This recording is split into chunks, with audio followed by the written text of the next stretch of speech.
នៅព្រឹកថ្ងៃទី8 ខែមិថុនាឆ្នាំ2025 អាដាម សេង សុទ្ធី សមាជិកនាយកដ្ឋានទូតគមនាគមន៍កម្ពុជា និងជាប្រធានក្រុមការងាររាជរដ្ឋាភិបាលចុះមូលដ្ឋានឃុំជម្រះពេន និងសហការីបានអញ្ជើញជាអធិបតីភាពដ៏ខ្ពង់ខ្ពស់ក្នុងអង្គវេទិកាសាធារណៈរបស់រដ្ឋបាលឃុំ ក្នុងនោះក៏មានការអញ្ជើញចូលរួមពីអាដាម ឆន ឆិន សមាជិកក្រុមប្រឹក្សាខេត្ត លោកប្រាក់មនី ប្រធានក្រុមប្រឹក្សាស្រុក លោក កាវៈ សែ អភិបាលនៃគណៈអាបាលស្រុកសំរោង លោក ហេត សុទ្រី អភិបាលរងស្រុក លោក អិន ស្រួយ លោក ហង ឈឿត សមាជិកក្រុមប្រឹក្សាស្រុក អធិការនគរបាលមេបញ្ជាការកងរាជអាវុធហត្ថស្រុក ការិយាល័យសង្គមកិច្ចនិងសុខុមាលភាពសង្គម ការិយាល័យសេដ្ឋកិច្ចនិងអភិវឌ្ឍសហគមន៍ ការិយាល័យកសិកម្មធនធានធម្មជាតិនិងបរិស្ថាន ការិយាល័យអប់រំ ការិយាល័យរៀបចំដែនដីនគររូបនីយកម្មសំណង់និងភូមិបាលស្រុក លោក យិត ស៊ីវ មេឃុំជម្រះពេន ក្រុមប្រឹក្សាឃុំជំនួយការហិរញ្ញវត្ថុជំនួយការរដ្ឋបាលឃុំ លោក នាយប៉ុស្តិ៍នគរបាលរដ្ឋបាលឃុំ មណ្ឌលសុខភាពតំណាងបុគ្គលិកអង្គការក្រៅរដ្ឋាភិបាលតំណាងបណ្ដាញអគ្គិសនី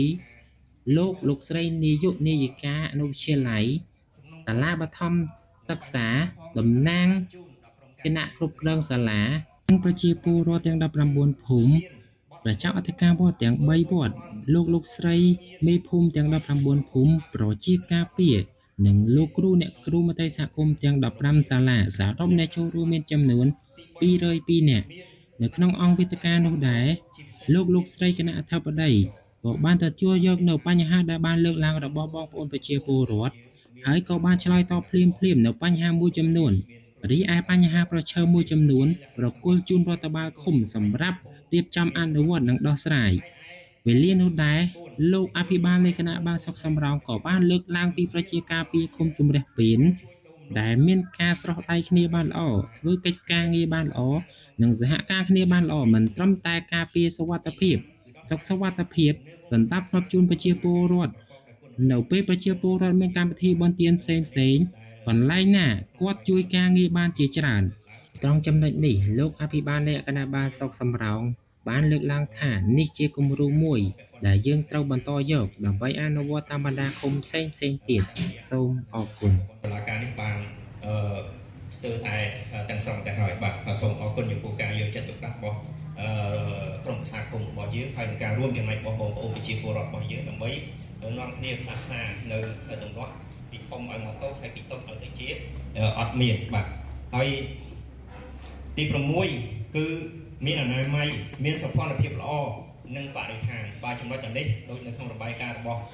លោកឈុនឃីមបាទក្រុមប្រឹក្សាឃុំរបស់យើងបានលើកឡើងហើយកាលពីអង្គវេទិកាសាធារណៈលើកទី1នោះគឺបងប្អូនប្រជាពលរដ្ឋរបស់យើងសំណូមពរឲ្យមាន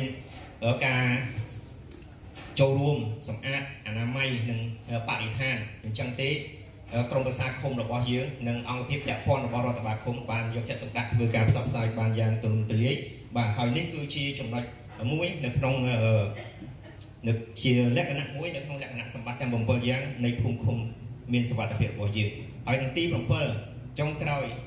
លក្ខណៈសម្បត្តិចុងក្រោយគឺឆ្លើយតបបានទាន់ពេលវេលានិងដោះស្រាយគ្រោះមហន្តរាយនិងរាល់ជំងឺរាតត្បាតគ្រប់ប្រភេទបាទឲ្យមានប្រសិទ្ធភាពបាទចំណុចនេះខ្ញុំកន្លងមកក៏សូមបងប្អូនប្រជាពលរដ្ឋរបស់យើងហើយនឹងសប្បុរសជននានាបាទនៅពេលដែលមាន